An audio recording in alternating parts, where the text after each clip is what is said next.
zailtasunik handiena ekintza guztiak bertan bera utzi behar izatea izan da. Adimen desgaitasuna duten pertsonek egun batetik bestera beraien ekintzei uko egin behar izan zieten, eta bueno, konturatzen gara beraientzako zer garrantzitsua den, ezta? Beraien aisialdia noski.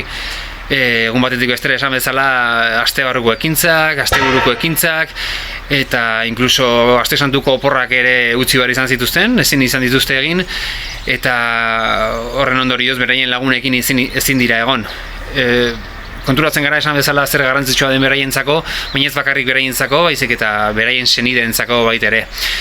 Beraz hori izan da, zailtasun handiena.